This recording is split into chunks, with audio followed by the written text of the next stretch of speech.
December 25వ తారీఖున యేసై పుట్టాడా? మీ యేసై పుట్టాడా? బైబిల్లో ఉందా? మాకు చూపించండి, మాకు చూపించండి అని చాలామంది నేను లైవ్ పెట్టినా, వీడియో చేసినా, లేకపోతే ఏదైనా వాక్యం చెప్పినా నన్నే కదండి, దైవ సేవకులందరినీ కూడా ఈ డిసెంబర్ నెల 25 వచ్చిందంటే, క్రిస్మస్ పండుగ సందర్భం వచ్చిందంటే వీళ్ళకి అదే పని. ఇప్పుడు యేసుక్రీస్తు ప్రభుల వారు ఆధారం లేనివాడు కాదు. మేము ఆరాధిస్తున్న దేవుడు అన్ని ఆధారాలు కలిగినవాడు. ఆయన చరిత్ర పురుషుడు. ఇంకొక విషయం చెప్పాలి మీకు. ఇప్పుడు యేసుక్రీస్తు ప్రభుల వారు పుట్టిన కాలంలో క్యాలెండర్ కానీ కాలాన్ని లెక్కించే అవకాశం కానీ లేదు.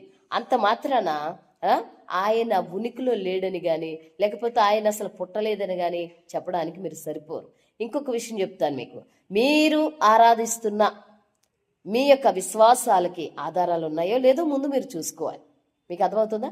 మేము ఒకవేళ ఆధారం లేకుండా ఆరాధించినా, లేకపోతే ఇంకోటి అది మేము చూసుకుంటాం. మీరేం చేస్తారంటే ఫస్ట్ అసలు మీరు వెళ్ళే మార్గం సరైనదేనా? మీరు నమ్మిన విశ్వాసంలో అసలు మంచి ఉన్నదా లేదా? ఒకవేళ ఉంటే 10 మందికి చాటి చెప్పాలి. అంతే తప్ప ఎదుటివారి విశ్వాసాన్ని, ఎదుటివారు వెళ్ళే మార్గాన్ని దూషించి కించపరిచి మాట్లాడే అర్హత మీకు లేదని తెలుసుకోవాలి ముందు. యేసుక్రీస్తు ప్రభుల వారు పుట్టలేదా? డిసెంబర్ 25న తారీఖు అనేది బైబిల్ గ్రంథంలో లేదా? అసలు మీరు చరిత్రని పరిశీలన చేసుకుని లెక్కలు చూసుకుంటే ఖచ్చితంగా ఆయన పుట్టినరోజు, ఆయన పుట్టిన సంవత్సరము అన్నీ కూడా ఆధారాలతో సహా మనకి లభించాయి.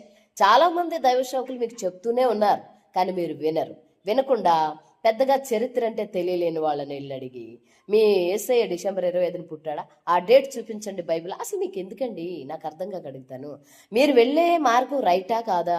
మీరు నమ్మిన విశ్వాసం అది మంచికి తీసుకెళ్తుందా లేదా అనేది ముందు చూసుకోరు. యేసుక్రీస్తు ప్రభుల వారి విషయంలో అసలు పనిగట్టుకుని ముందుకు వస్తూ ఉంటారు. నేను మీకు ఒకటే చెప్తాను, యేసుక్రీస్తు ప్రభుల వారు చరిత్ర ఆధారం కాదు. ఆదియు ఆయనే, అంతము ఆయనే. ఈ సృష్టికే ఆయన ఆధారభూతుడు. మరి ఆయన చేతులు నిర్మిస్తేనే మానవాళి రూపాన్ని కలిగింది. అది మీరు గుర్తెలగాలి. చాలా ఉన్నాయి చరిత్ర ఆధారాలు. మీకు ఏమీ అర్థం కాదు, చెప్తే వినరు. మీకు ఆ చరిత్ర తెలీదు, మీరు చదవరాయే, మీరు వినరాయే, గ్రహించరాయే. బైబిల్ గ్రంథంలో లెక్కించిన ఏ వ్యక్తి పేరైనా, ఏ గ్రామం పేరైనా, ఏ పట్టణం గురించైనా, ఏ సంఘటన గురించైనా ఎక్కడ ఈ ప్రపంచంలో వెతకండి, లేవా? ఆధారాలు లేవా? యెరూషలేము లేదా? బెత్లెహేము లేదా? మరి తూరు పట్టణము లేదా? రోమా సామ్రాజ్యం గురించి లేదా? మీకు తెలీదా? మీకు తెలీదులే. తెలిస్తే ఎందుకలా ప్రశ్నిస్తారు పద్దాక?